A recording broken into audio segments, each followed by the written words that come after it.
नमस्कार students. Chapter 6 part 6 Usha कविता में कवि परिचय, कविता का परिचय और कविता पूर्व के वीडियो में पढ़ लिया था। अब इसके प्रश्न उत्तर देखिए। पहला प्रश्न, उषा कविता में है। तो उषा कविता में सवेरे की लालिमा का वर्णन है। द जादू टूटता है उषा का में जादू का अर्थ है, जादू का अर्थ यहाँ आकर्षण है। अति लघुत्रात्मक प्रश्न, भोर का आकाश किसके समान नीला था? उत्तर, भोर का आकाश शंख के समान नीला था।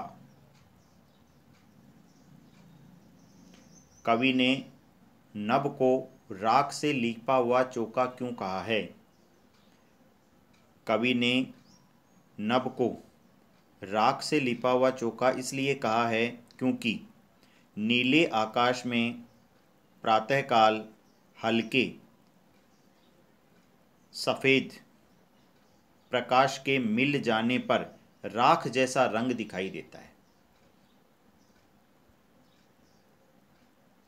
नीले आकाश में प्रातःकाल के हल्के प्रकाश के मिल जाने से राख जैसा रंग दिखाई देता है।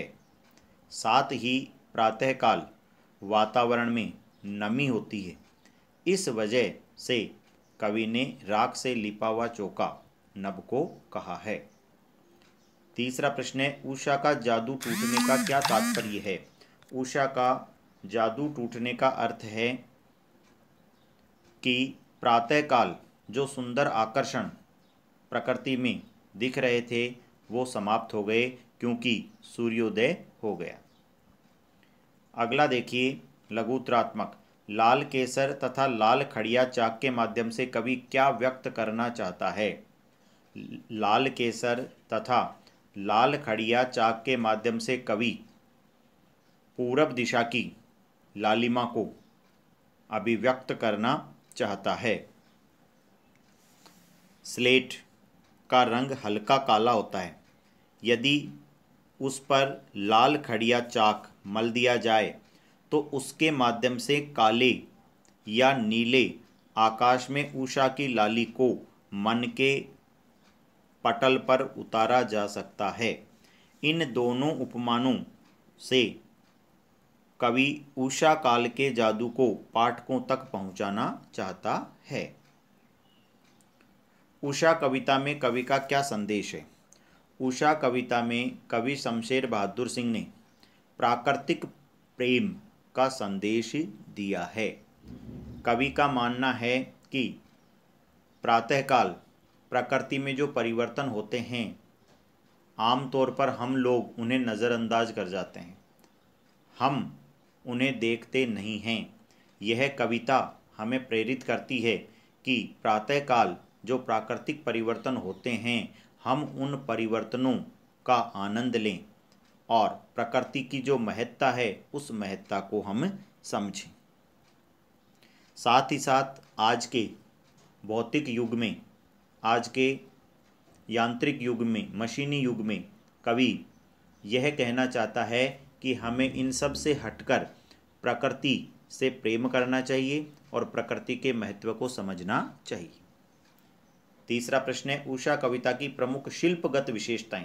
देखिए, कोई भी कविता है उस कविता के दो पक्ष होते हैं, एक तो भाव पक्ष और एक शिल्प पक्ष। भाव पक्ष में कविता का भावार्थ आ जाता है, शिल्प पक्ष में है भाषा, शैली, बिंब, अलंकार, ये सब चीज़ें आती हैं।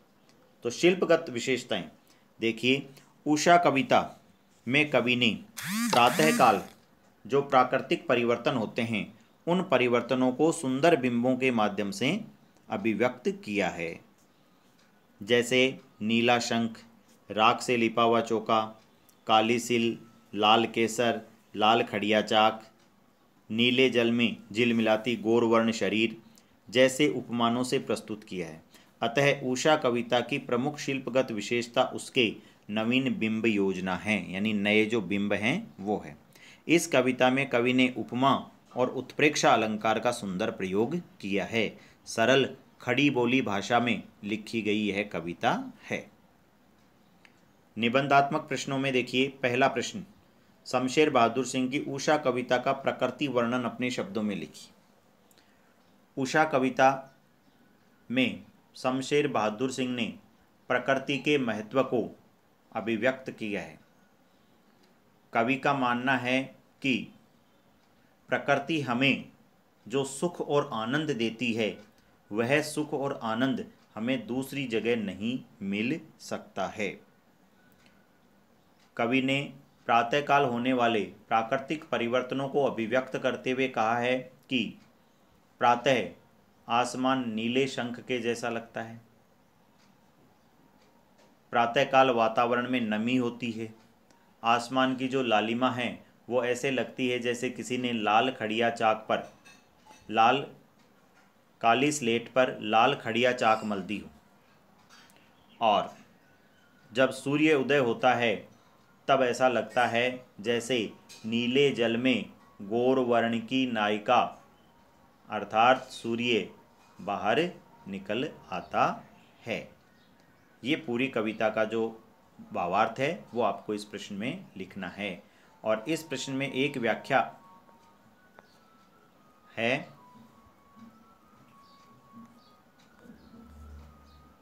नील जल में या किसी की सूर्योदय हो रहा है। ये व्याख्या आपको नहीं करनी है, निबंधात्मक प्रश्न पहले तक ही आपको करना है, ये वाली व्याख्या नहीं करनी। ठीक है स्टूडेंट्स, आशा आप अपना काम जो है वो समय पर सबमिट करेंगे। धन्यवाद।